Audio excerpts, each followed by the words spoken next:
दरिद्र खाइबा पाऊन जुग जुग धरी आपणकर जो मैंने सेवा कले आप एसटी मानने को राजी होना कहीं अन्य मैंने आमको लुटिकी नहीं जाती मुझे कथार उत्तर आज भी दे पारि नहीं जॉइनिंग लेटर लिखि पारना मु तो आशा कर सरकार सहयोग करे तो प्रकृतर जो इतिहास आमर से इतिहास को सठिक भाव में आमको परिचित करा जाए।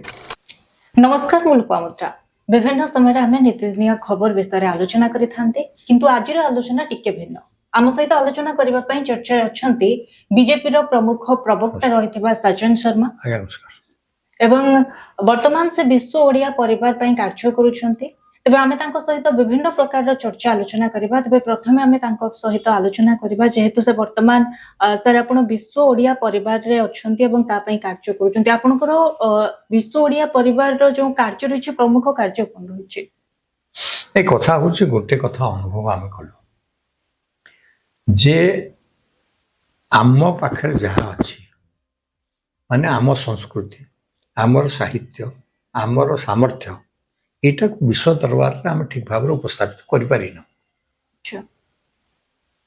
माने साधारण भाव गोटे उदाहरण सहित मुझे आपको मन पकड़ा चाहिए आम समस्त को पढ़ाला भास्को डिगामा जलपथरे भारत आविष्कार कले समस्त पढ़ाला माने आपन को पढ़ाला आप बापा को जेजे को पढ़ाला आप छुआ को भी पढ़ाऊ किंतु मो गोटे मूर्ति कोणार्क गोटे मूर्ति अच्छी जो मूर्ति रे गोटे डेलीगेशन जिराफ धरिकी आसुची आम रजा जी हाथी ऊपर अच्छा से देखा करुचे गोटे मूर्ति अच्छी भास्को डिगामा 1497 मसीह भारत आसिले कोणार्क तैयारी हला द्वादश शताब्दी रे माने आसिया 200 वर्ष पूर्व एवं जिते कोणार्क सी अच्छी माने से घटनाटी आहरी ताठू अधिक पुराण निश्चित तो वास्तवता हला जे आमर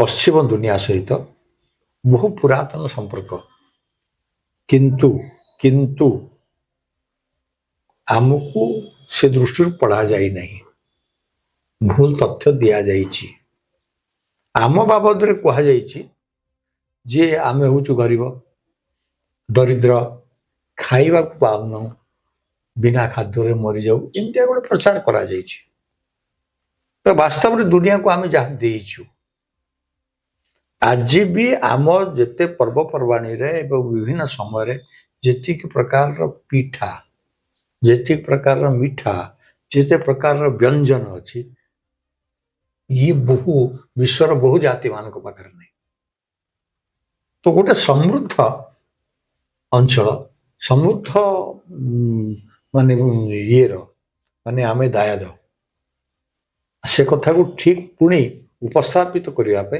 विश्व ओडिया परिवार काम कर जो भाव कहले जे आमे सबुथिरे समृद्ध आमको आम इतिहास रे गरीब बोली गोटे परिचय दिया जायतला सेटा दला किए प्रथम कथा आमे जदि गोटे कथा को विचार करवा ताहले आमे देखिबा आमे भी कहू आमे समृद्ध थिलु दिने समृद्ध को दिन थिला से दिन जो दिन आपणकर बोईत चालुला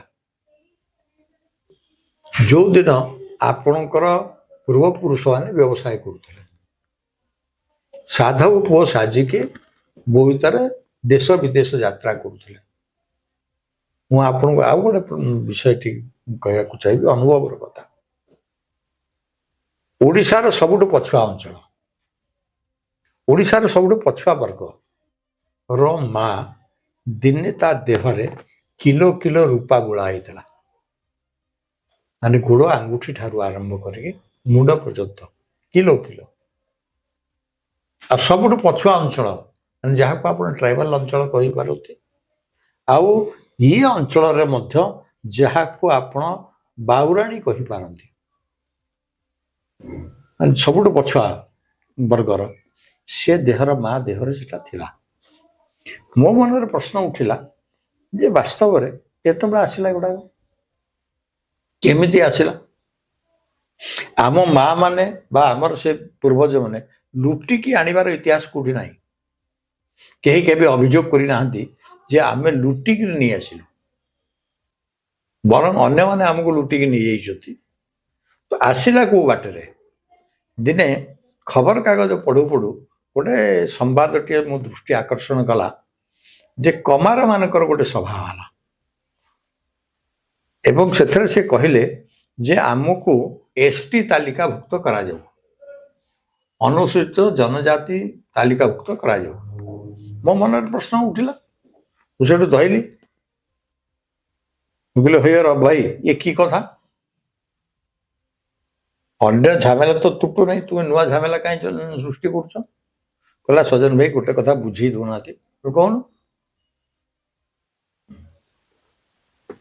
लुहा कोठी बाहर माटी को माटी ना बण जंगल माटी ना बण जंगल रे रही माटी को चिन्ही से माटी लुहा बाहर करी से विभिन्न जंत्रपाति तैयारी करी आज जुग जुग धरी आपणकर जो माने सेवा कले ताको आपना एसटी माने को राजी होना दी कहीं मुझे कथार उत्तर आज भी दे पारी नहीं किंतु मोर गोटे दृष्टि फिटिगला हाँ तो सारा दुनिया को धातुर ज्ञान आम देचु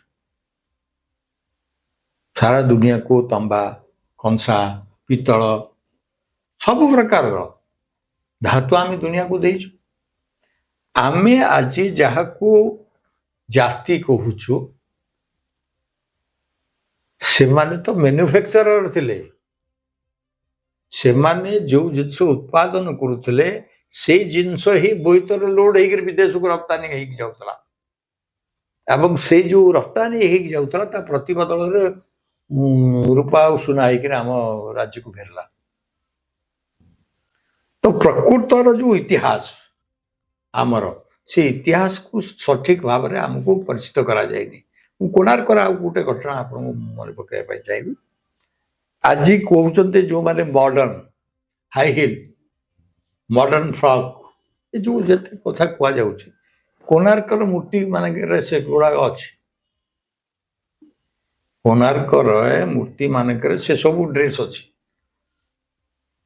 से सब चलनी अच्छी तार अर्थ होछि आमर से दिन भी ज्ञान थिला जेतबेले कोणार्क तैयारी कलु ता पूर्व भी आमर ज्ञान थिला जे वास्तव रे कोठी को ड्रेस चलुछि कहा कौन पिंधिबा चलुछि कौन ये भली जो समृद्ध परंपरार जो राज्य आम कहूँ ओडिशा सेटा को पुणी आजिर जो पीढ़ी जहाँ को आम जेनजी बोलिक कहूँ आधुनिक भाषा मोदी भाषा रे अमृत पीढ़ी जहाँ को कहूँ ता मनरे गोटे आत्मविश्वास सृष्टि करवा जे आमे से मान को दायद तेणुक आम भी दुनिया रे निजर कथा सठिक ढंग रखिपर एवं रखिपारिक पुणी ओडिशा को गोटे समृद्ध राज्य भाव गढ़ी तोली पारिबा तेज सर जो भाव आप कहले जे ओडिशा पूर्वर बहु शताब्दी शताब्दी पूर्वर एते समृद्ध थिला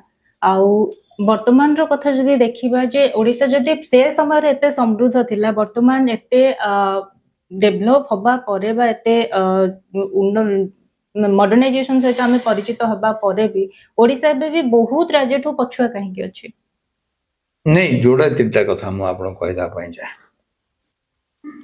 गोटे तो कथा होछि जे आम पाखरे कोन अछि हमको भूलै दिया जाय छै जेमिति हमको बुझी दिया जाय छै जे मां माने एठी पाठ पढ़ देबे पछुआ मु आपन को सूचना दवा पई चाहे जे ये जो धारणा ये धारणाटा गोटे भूल कथा ऊपर पर्यवेसित मो माँ जदि योग्यता न तार ताहले मु आज आपण सामने बस पॉडकास्ट कर न मो माँ मते योग्य करिछि ताको पाखरे डिग्री न थाई पारे मु तो आज बहुत माने ये रे कहूँ बड़ा दुखर भी कहूँ जे आमर विभिन्न विश्वविद्यालय मानकर सर्वोच्च डिग्री अर्जन करिथिबा पिला से भी जेतबेले फाइनली गोटे चाकरी जॉइन करने जाऊँगी 95% पिला जॉइनिंग ଲେଟର ଲେଖି ପାରୁନାହାନ୍ତି। LLM କରିକି ଆସିଥିବା ପିଲା କୋର୍ଟରେ ଗୋଟେ ଲିଭ୍ ପିଟିସନ ଠିକ ଭାବରେ ଦାଖଲ କରିପାରୁନି। ଏଇଟା ତ ହଉଛି ବର୍ତ୍ତମାନ ପାଠର ଅବସ୍ଥା। ଯେମିତିକି ଆପଣ ବର୍ତ୍ତମାନ ଶିକ୍ଷା ବ୍ୟବସ୍ଥା କଥା କହୁଛନ୍ତି, ଆପଣ ବି ବିଜେପିର ନେତା ଅଛନ୍ତି, ବିଜେପି ସରକାର ବି ଅଛି, ତ ବିଜେପି ସରକାରର ଏଇଟା ଅପାରଗ ପଣିଆ କି ଆଉ କଣ କାରଣ ରହିଛି ଯୋଉଥିପାଇଁ ବର୍ତ୍ତମାନର ଶିକ୍ଷା ବ୍ୟବସ୍ଥା ଏମିତି? ଶିକ୍ଷା ବ୍ୟବସ୍ଥା ଖାଲି ନୁହେଁ, ଯଦି ନିଯୁକ୍ତି କ୍ଷେତ୍ରରେ ଆମେ ଦେଖିବା ବିଭିନ୍ନ ସମୟରେ ପ୍ରଶ୍ନପତ୍ର ଲିକ୍ ହଉଛି, ପିଲାଙ୍କର ପରୀକ୍ଷାରେ ମଧ୍ୟ ବ୍ୟାଘାତ ଘଟୁଛି, ଏହା ଉପରେ ଆପଣ କଣ କହିବେ? ଏଇଟା ଗୋଟେ ପ୍ରକାରର ସରକାରଙ୍କ ଅପାରଗ ପଣିଆ ନା ୟା ପଛରେ କାରଣ? ନାଇଁ, ମୁଁ ଆପଣଙ୍କୁ କହିଦେବା ପାଇଁ ଚାହେଁ, ବହୁ କଥା ବହୁତ ସମୟ ନିଏ ଲାଗୁ ହେବା ପାଇଁ। ଏ ଯୋଉ ଶିକ୍ଷାନୀତି, ନୂଆ ଶିକ୍ଷାନୀତି ଲାଗୁ ହେଇଛି, ସେ ଶିକ୍ଷାନୀତିରେ ସ୍କିଲ୍ ଆଉ ଶିକ୍ଷା ଏ କ୍ରମଶଃ ତାଙ୍କର ଦୂରତ୍ୱଟା ମେଣ୍ଟେଇବାର ଚେଷ୍ଟା ହଉଛି। ଏକ। ଦ୍ୱିତୀୟ କଥା ହଉଛି, ଲୋକ ବାସ୍ତବରେ ସେ ସ୍କିଲ୍କୁ ଗ୍ରହଣ କରିବାକୁ ଚାହୁଁଛନ୍ତି ନା ସାର୍ଟିଫିକେଟ୍ ଚାହୁଁଛନ୍ତି? ବିଗତ ଦିନରେ ଯୋଉ ଧାରା, ସେ ସାର୍ଟିଫିକେଟ୍ ଅଭିମୁଖୀ ହେଇଛି। ବର୍ତ୍ତମାନ କିନ୍ତୁ ଏ ଯୋଉ ନୂଆ ପାଠ୍ୟକ୍ରମ ସବୁ ଆରମ୍ଭ ହଉଛି, ସେଟା ସ୍କିଲ୍ ଅଭିମୁଖୀ ହବ। ଯେଭଳି ଭାବରେ ଆପଣ କହୁଛନ୍ତି ଯେ ଆପଣଙ୍କ ସରକାର ଆସିବା ପରେ ବିଭିନ୍ନ ପ୍ରକାରର ଅଗ୍ରଗତି ହେଉଛି, ଯେମିତି ଶିକ୍ଷା କ୍ଷେତ୍ରରେ କହିଲେ କିମ୍ବା ଆପଣ ଜାତୀୟ ଶିକ୍ଷାନୀତି କଥା କହୁଛନ୍ତି, କିନ୍ତୁ ଯେଭଳି ଭାବରେ ଦେଖାଯାଉଛି ଯେ ବର୍ତ୍ତମାନ ବିଜେପି ସରକାର ଆସିବା ପରେ ଯଦି ଆମ ରାଜ୍ୟର କଥା ଆମେ କହିବା, ବହୁ ସମୟରେ ପ୍ରଶ୍ନପତ୍ର ଚୋରି ହେଇଛି, ଯାହାକୁ ନେଇକି ବର୍ତ୍ତମାନ ମଧ୍ୟ ବିଭିନ୍ନ ସମୟରେ ପ୍ରତିବାଦ ଦେଖିବାକୁ ମିଳୁଛି। ନାଇଁ, ଆପଣ ଯୋଉଟା କହୁଛନ୍ତି କହିଦିଏ, ସେ ଯୋଉମାନେ ଅଛନ୍ତି ସେମାନେ କୋଉ ସମୟର ପ୍ରଡକ୍ଟ? ଯୋଉମାନେ ଆଜି ବିଭିନ୍ନ ଦାୟିତ୍ୱରେ ବି ଅଛନ୍ତି, ସେମାନେ ପ୍ରଡକ୍ଟ କୋଉ ସମୟର, କୋଉ ଶିକ୍ଷା ବ୍ୟବସ୍ଥାର ପ୍ରଡକ୍ଟ? ତେଣୁକରି ପରିବର୍ତ୍ତନ ଚାଲିଛି। ଲୋକଙ୍କ ମନରେ ସ୍ୱାଭାବିକ ଭାବରେ ଏ ଭାବ ଅଛି ଯେ ପରିବର୍ତ୍ତନ ହେବା ଦରକାର, ଏବଂ ପରିବର୍ତ୍ତନ ଆଡ଼କୁ ମୁହାଁଇଛି ଏବଂ ପରିବର୍ତ୍ତନ ହେଇ ଚାଲିଛି। ତେବେ ଆପଣଙ୍କ କହିବା କଥା ଯେ ବିଜେପି ସରକାରରେ ବହୁତ ପରିବର୍ତ୍ତନ ହେଇଛି, ଆଗକୁ ବି ଆହୁରି ଖୁବ ଭଲ ପରିବର୍ତ୍ତନ ହେବ। ଏକଦମ ହବ। ତେବେ ଓଡ଼ିଶାର ସଂସ୍କୃତି ଆଉ ଯୋଉ ତାର ଇଏ ରହିଛି, ଐତିହ୍ୟ ରହିଛି, ତା ଉପରେ ଆପଣଙ୍କ ସରକାର କଣ କାର୍ଯ୍ୟ କରୁଛି? ନାଇଁ, ବାସ୍ତବରେ ସଂସ୍କୃତି, ଐତିହ୍ୟ ଇତ୍ୟାଦି ଦୃଷ୍ଟିରୁ ଦେଖିବା, ଆମେ ଏଇ ବର୍ଷ ଠାରୁ ଗୋଟେ ଓଡ଼ିଆ ପକ୍ଷ ଏପ୍ରିଲ 1ରୁ 14 ତାରିଖ ପର୍ଯ୍ୟନ୍ତ ଗୋଟେ ବିସ୍ତୃତ ଭାବରେ ଗୋଟେ ପାଳନ ହେବା ପାଇଁ ଯାଉଛି। ଆଉ ସେଥିରେ ସମସ୍ତେ ସାଧାରଣ ଲୋକଙ୍କୁ ବି ସାମିଲ କରିବାର ପ୍ରକ୍ରିୟାଟି ଆରମ୍ଭ ହେଇଛି, ଯେ ପୁଣି ଆମକୁ ସେଇ କଥା, ନିଜର ଗୌରବ, ନିଜର ମାନେ ଅତୀତର ଭଲ ଅନୁଭୂତି, ସେଗୁଡ଼ାକୁ ପୁଣି ପରଶିବାର ଗୋଟେ ସୁଯୋଗ ସେଥିରେ ଆସିବ। ଜଣେ ଅନୁଭବ ହିସାବରେ ଆପଣଙ୍କୁ କଣ ଲାଗେ କି ଏଇଭଳିଆ କିଛି କାର୍ଯ୍ୟକ୍ରମ କରିବା ଦ୍ୱାରା, କିଛି ଯୋଜନା କରିଦବା ଦ୍ୱାରା ଏଇ ଯୋଉ ସମସ୍ତ ସମସ୍ୟା ଅଛି ଏହାର ସମାଧାନ ହେଇଯିବ? ସମସ୍ତ ସମସ୍ୟାର ସମାଧାନ କେବେ ହେଇନି, କିନ୍ତୁ ଗୋଟେ ମୁହାଇବ, ଗୋଟେ ମାନେ କ୍ଷେତ୍ରରେ ଗୋଟେ ପରିବର୍ତ୍ତନର ଆଭାସଟା ସେଠୁ ଆସିବ। যেভাবে ভাবে বিজেপি সরকারର ଗୋଟେ ଯେତେବେଳେ ଓଡ଼ିଶାରେ ସରକାର ଆସିନଥିଲା, ସେଇ ସମୟରେ ଏକଥା ବି କୁହାଯାଉଥିଲା ଯେ ଗୋମାତାକୁ ସୁରକ୍ଷା ଦେବା କଥା ବହୁତ ବିଜେପିର ନେତାମାନେ କହୁଥିଲେ କି ଗୋ ସୁରକ୍ଷା କେଉଁଭଳି ଭାବରେ ହେଇପାରିବ। ଗୋ ସୁରକ୍ଷାକୁ ନେଇ ବିଜେପିର ଯୋଜନା କଣ ରହିଛି, ଆଉ ଗ୍ରାମାଞ୍ଚଳରେ ବେଶୀ ଭାବରେ ଆପଣଙ୍କ ଯୋଜନା କେଉଁଭଳି କାର୍ଯ୍ୟ କରୁଛି? ନାଇଁ, ମୁଁ ଆପଣଙ୍କୁ ଗୋଟେ କଥା ସ୍ପଷ୍ଟ କହିଦେବାକୁ ଚାହେଁ। ଆମର ସ୍ପଷ୍ଟ ଧାରଣା ଯେ ଗୋବର ହେଉଛି ମାଟିର ବଳ। ଯଦି ଆମକୁ ଓଡ଼ିଶାର ମାଟିର ଉର୍ବରତାକୁ ବଜାୟ ରଖିବାକୁ ଅଛି, ତାହେଲେ ଆମକୁ ଗୋବର ଦେବାକୁ ପଡ଼ିବ ଏବଂ ଗୋ ସେବା କରିବାକୁ ହିଁ ପଡ଼ିବ। ଏବଂ କେବଳ ସେତିକି ନୁହଁ, ମୋର କହିବା କଥା ତା ପରର ସବୁ ପଦକ୍ଷେପ ଗୁଡ଼ିକ ଆମେ ନେଇ ଚାଲିଛୁ ଆଉ ହବ। ଯେଭଳି ଭାବରେ ଆପଣ କହିଲେ କି ଯେ ମାଟିର ଉର୍ବରତା ପାଇଁ ଗୋବରର ଆବଶ୍ୟକ, ଆଉ ଗୋ ସୁରକ୍ଷା ପାଇଁ ଆପଣ ଗୋମୂତ୍ରର ବି ଆବଶ୍ୟକତା ରହିଛି। ସଂକ୍ଷେପରେ କହିବାକୁ ଗଲେ ଗୋମାତାର ଆବଶ୍ୟକତା ବହୁତ ରହିଛି। ଏକଦମ।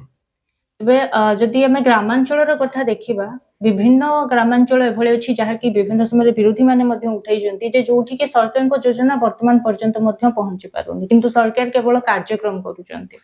ନାଇଁ, ମୁଁ ତ ଅନୁରୋଧ କରିବି ଯୋଉମାନେ ଅଭିଯୋଗ କରୁଛନ୍ତି ସେମାନେ ବି ପହଞ୍ଚିବା ପାଇଁ ଉଦ୍ୟମ କରନ୍ତୁ ନା, ପ୍ରସ୍ତାବ ଦେଇକି ଆସନ୍ତୁ ନା ସରକାର କୋଉ ସ୍ତରରେ,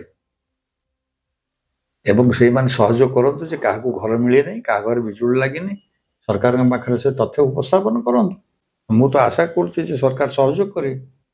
ଯାହା ଘରେ ବିଜୁଳି ନାହିଁ ତା ଘରେ ବିଜୁଳି ପହଞ୍ଚିବ, ଯାହା ଘରେ ଗ୍ୟାସ୍ ନାହିଁ ତା ଘରେ ଗ୍ୟାସ୍ ପହଞ୍ଚିବ। ତେବେ ଆପଣଙ୍କର ଯୋଉ ବିଶ୍ୱ ଓଡିଆ ପରିବାରର କାର୍ଯ୍ୟକ୍ରମ ରହିଛି ତା ଉପରେ ଓଡିଆ ଆଉ ଓଡିଶାର କେଉଁ କେଉଁ ଜିନିଷକୁ ବିଶ୍ୱ ସ୍ତରରେ ପରିଚିତ କରାଇବା କିମ୍ବା ଅଧିକ ଆଦୃତ କରିବା ପାଇଁ ଆପଣଙ୍କର ପ୍ରୟାସ ରହିଛି? ବିଗତ ଦିନରେ ଦୁଇଟି ଜିନିଷ ଆମେ ପ୍ରୟାସ ଆରମ୍ଭ କରିଛୁ। ଗୋଟେ ତ ହଉଛି ଓଡ଼ିଶାର ଖାଦ୍ୟ ପରମ୍ପରାଟାକୁ ପୁଣି ବିଶ୍ୱ ପର୍ଯ୍ୟନ୍ତ ଆମେ ନେବା ପାଇଁ ଆରମ୍ଭ କରିଛୁ। ଆଉ ସେଥିପାଇଁ ବିଗତ ଡିସେମ୍ବର ମାସରେ ଗୋଟେ ବୃହତ ଓଡ଼ିଶା ଖାଦ୍ୟ ମହୋତ୍ସବ ଆରମ୍ଭ ହେଇଥିଲା। ଭଲ କାର୍ଯ୍ୟକ୍ରମ ଆରମ୍ଭ ହେଇଥିଲା। ତା ଛଡ଼ା ଓଡ଼ିଶାର ଯୋଉ ପର୍ବପର୍ବାଣି ଯୋଉଗୁଡ଼ାକ ପ୍ରକୃତି ସହିତ ସମ୍ପୃକ୍ତ, ଯେମିତି ରଜ ଗୋଟେ ମହୋତ୍ସବ ଯୋଉଟା ପ୍ରକୃତି ସହିତ ସମ୍ପୃକ୍ତ, ମାନେ ମା ମାଟି ସହିତ ସମ୍ବନ୍ଧ ଯାହାର ଅଛି ସେଇଟାକୁ ପୁଣି କେମିତି ଜାଗ୍ରତ ହବ, ପୁଣି ସେ ଆଗକୁ ଯିବ, ସେଥିପାଇଁ ଆମେ ଉଦ୍ୟମ କରୁଛୁ। ଏମିତି ଅନେକ କାର୍ଯ୍ୟକ୍ରମ ଛୋଟ ବଡ଼ କରିଛୁ। ତେବେ ମୁଁ ଶେଷରେ ଗୋଟେ କଥା ହିଁ ପଚାରିବି, ଯେଉଁଭଳି ଭାବରେ ଆମେ ବିଭିନ୍ନ ସମୟରେ ବିଜେପିର ସମସ୍ତ ନେତାଙ୍କ ମୁହଁରୁ ଶୁଣିଥାଉ ଯେ ଆମେ ମହାପୁରୁଷ ମାନଙ୍କୁ ବହୁତ ସମ୍ମାନ ଦଉ ଆଉ ସେମାନଙ୍କର ସମ୍ମାନ ପାଇଁ ବିଭିନ୍ନ କାର୍ଯ୍ୟକ୍ରମ ମଧ୍ୟ କରିଥାନ୍ତି। ଏହା ସହିତ ବିଜୁ ବାବୁଙ୍କୁ ମଧ୍ୟ ବିଜେପିର ନେତାମାନେ ବହୁତ ସମ୍ମାନ ଦିଅନ୍ତି, କିନ୍ତୁ ନିକଟରେ ଯିଏକି ସାଂସଦ ରହିଛନ୍ତି ନିଶିକାନ୍ତ ଦୁବେ ବିଜୁ ବାବୁଙ୍କୁ ନେଇ ଏକ ଏଭଳି ମନ୍ତବ୍ୟ ଦେଇଛନ୍ତି ଯାହାକୁ ନେଇକି କେବଳ ବିଜେଡିର ନେତାମାନେ ନୁହନ୍ତି, ଯଦି ଆପଣ ଦେଖିବେ ୟୁବିଟିର ନେତ୍ରୀ ପ୍ରିୟଙ୍କା ଚତୁର୍ବେଦୀ ଏବଂ ଅନ୍ୟମାନେ ମଧ୍ୟ ଏହା ଉପରେ ନିଶିକାନ୍ତ ଦୁବେ କ୍ଷମା ମାଗନ୍ତୁ ବୋଲି ମଧ୍ୟ କହିଛନ୍ତି, ଯାହାକି ଉଚିତ ମନ୍ତବ୍ୟ ନଥିଲା। ତା ଉପରେ ଆପଣଙ୍କର ମତ କଣ?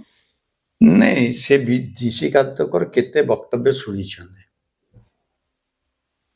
ମାନେ ବିଜୁ ଜନତା ଦଳ ପାଖରେ ପ୍ରିୟ ହବା ପାଇଁ ବା ନବୀନ ବାବୁଙ୍କ ପାଖରେ ପ୍ରିୟ ହବା ପାଇଁ ଯୋଉ କାର୍ଯ୍ୟ ସସ୍ମିତ ପାତ୍ର କଲେ, ସଂସଦ ଛାଡି ପଳେଇଲେ, ଯୋଉ ନାଟକ କଲେ, କଥା ହଉଛି ସେ ଦୃଷ୍ଟିରୁ ନିଶିକାନ୍ତ କିଛି କହିନାହାନ୍ତି। ନିଶିକାନ୍ତ ବହୁତ ସ୍ପଷ୍ଟ ଭାବରେ କହିଛନ୍ତି ନେହେରୁଙ୍କ ନିର୍ଦ୍ଦେଶରେ ବିଜୁ ବାବୁ ମଧ୍ୟସ୍ଥତା କରିଥିଲେ। ଏ କଥା ବହୁତ ସ୍ପଷ୍ଟ ଭାବରେ କହିଛନ୍ତି, କାଲି ବି ସେ କହିଛନ୍ତି। ମାନେ ନିଶିକାନ୍ତଙ୍କର କୌଣସି ବକ୍ତବ୍ୟକୁ କାଟି ନାହାନ୍ତି, କିନ୍ତୁ ନିଶିକାନ୍ତକୁ ଗୋଟେ କଣ ଅସୁର ପ୍ରମାଣିତ କରିବା ପାଇଁ ଗୋଟେ ଚେଷ୍ଟା କରିଛନ୍ତି। ତାକୁ ସ୍ପଷ୍ଟ ଭାବରେ ପୁଣି ନିଶିକାନ୍ତ ପୁଣି କହିଛନ୍ତି ଯେ ବିଜୁ ବାବୁ ତ ଆମର ବି ସମସ୍ତଙ୍କର। ତେବେ ମୁଁ ଆପଣଙ୍କୁ ଆଉ ଗୋଟେ କଥା ମଧ୍ୟ ପଚାରିବାକୁ ଚାହିଁବି, ଯେଉଁଭଳି ଭାବରେ ବର୍ତ୍ତମାନ ସାରା ବିଶ୍ୱରେ ଯେଉଁ ଯୁଦ୍ଧ ଚାଲିଛି ତାର ପ୍ରଭାବ ପଡୁଛି, ଏଥିପାଇଁ ବିଭିନ୍ନ ପ୍ରକାର ଅସୁବିଧାର ସମ୍ମୁଖୀନ ପ୍ରତ୍ୟେକ ଲୋକ ମଧ୍ୟ ହଉଛନ୍ତି, ସାଧାରଣ ଜନତାଙ୍କ ଠାରୁ ନେଇ ବିଭିନ୍ନ ଲୋକମାନେ ମଧ୍ୟ ଏହି ଅସୁବିଧାର ସମ୍ମୁଖୀନ ହେଉଛନ୍ତି। ତେବେ ଏଇ ଯୋଉ ଯୁଦ୍ଧ ଚାଲିଛି ଏଥିରେ ଆପଣ ମାନେ ଏହାର ମୁଖ୍ୟ କାରଣ ହିସାବରେ କାହାକୁ ଦେଖୁଛନ୍ତି, ଟ୍ରମ୍ପକୁ? ନାଇଁ, ଏଥିରେ ମୁଖ୍ୟ କାରଣ ତ ନିଶ୍ଚିତ ଭାବରେ ଟ୍ରମ୍ପଙ୍କ, କିନ୍ତୁ ସେଥିରେ ବାକି ଆଉ କିଛି କଥା ବି ଯୋଡ଼ି ହେଇଯାଇଛି। ଯେମିତିକି ମାନେ ଗୋଟେ ପ୍ରକାର ଇରାନ ଗୋଟେ ମୁସଲିମ ୱାର୍ଲଡର ନେତା ହେବା ପାଇଁ ବାହାରିଛି, ଯୋଉ କାରଣରୁ ତାଙ୍କର ବି ଯୋଉମାନେ ଚିରାଚରିତ ମୁସଲିମ ଦୁନିଆର ଯୋଉମାନେ ନେତୃତ୍ୱ ନେଉଥିଲେ ତାଙ୍କ ସହିତ ଦ୍ୱନ୍ଦ୍ୱ, ସେ ଦ୍ୱନ୍ଦ୍ୱରେ ଆଉ ଗୋଟେ ସେମାନେ ଗୋଟେ ପରମାନେଣ୍ଟ ମାନେ ବିରୋଧୀ କରିକି ରଖିଛନ୍ତି ଇସ୍ରାଏଲ ବି ସେଥିରେ ଗୋଟେ ପକ୍ଷ। ଏମିତି ଏଇ ଯୁଦ୍ଧଟା ନିଶ୍ଚିତ ଭାବରେ ଯୁଦ୍ଧ ସମସ୍ତଙ୍କ ପାଇଁ କଷ୍ଟକର, ସମସ୍ତଙ୍କ ପାଇଁ ମାନେ ତାଙ୍କୁ କଷ୍ଟ ଦେବାର କାରଣ। ଶେଷରେ ଗୋଟେ କଥା ପଚାରିବି, ଯେଉଁଭଳି ଭାବରେ ଆପଣ ଓଡିଆଙ୍କର ଯେଉଁ ଐତିହ୍ୟ ସଂସ୍କୃତି ପରମ୍ପରାକୁ ଆଗକୁ ବଢାଇବା ପାଇଁ କାର୍ଯ୍ୟ କରୁଛନ୍ତି, ତେବେ ପ୍ରତ୍ୟେକ ଓଡିଆଙ୍କୁ କେଉଁଭଳି ଭାବରେ ସେମାନେ ନିଜର ଐତିହ୍ୟ ସଂସ୍କୃତିକୁ ନେଇକି ବିଶ୍ୱ ଦରବାରରେ ପରିଚିତ କରାଇ ପାରିବେ ଏବଂ ସମସ୍ତଙ୍କର ଦାୟିତ୍ୱ ସଂକ୍ଷେପରେ କଣ ରହିବ ତା ଉପରେ କିଛି କହିବେ? ବର୍ତ୍ତମାନର ଯୁବପିଢି ଇଏ ଦାୟିତ୍ୱ ସମସ୍ତଙ୍କର। କିଛି ଲୋକ ମନେ ପକେଇ ଦେଇ ପାରନ୍ତି, କିଛି ଲୋକ ବାଟ ଦେଖେଇ ଦେଇ ପାରନ୍ତି, କିନ୍ତୁ ଦାୟିତ୍ୱ ହଉଛି ସମସ୍ତଙ୍କର। ସମସ୍ତେ ଚାହିଁଲେ ହିଁ ସେ କଥା ହବ। ଆଉ ସେଥିରେ ଆମେ ସମସ୍ତଙ୍କର ସହଯୋଗ କାମନା କରୁଛୁ। ଧନ୍ୟବାଦ, ଆପଣଙ୍କ ସହିତ ଆଲୋଚନା କରିକି ବହୁତ ଭଲ ଲାଗିଲା। ନମସ୍କାର। ତେବେ ଦେଖୁଥିଲେ କେଉଁଭଳି ଭାବରେ ଯେ କି ରହିଥିଲେ ସଜ୍ଜନ ଶର୍ମା ବିଶ୍ୱ ଓଡିଆ ପରିବାରର ଯିଏ କାର୍ଯ୍ୟ କରୁଛନ୍ତି ଜଣେ କାର୍ଯ୍ୟକର୍ତ୍ତା ଭାବରେ, ଏବଂ ଏଥିସହିତ ବିଜେପିର ପ୍ରବକ୍ତା ମଧ୍ୟ, ତାଙ୍କ ସହିତ କଥା ହୋଇ ବହୁତ ଭଲ ଲାଗିଲା ଏବଂ ସେ ଆମ ସହିତ ବିଭିନ୍ନ ବିଷୟରେ ଆଲୋଚନା କଲେ। ତେବେ ବର୍ତ୍ତମାନ ସମୟ ହୋଇଯାଇଛି, ବର୍ତ୍ତମାନର କାର୍ଯ୍ୟକ୍ରମ ଏଇଠି ଆମେ ଶେଷ କରିବା ଏବଂ ଆଉ ଏକ କାର୍ଯ୍ୟକ୍ରମରେ ଆଉ ଜଣେ ଅତିଥିଙ୍କ ସହିତ ପୁଣି ଥରେ ଦେଖା ହବ। ନମସ୍କାର।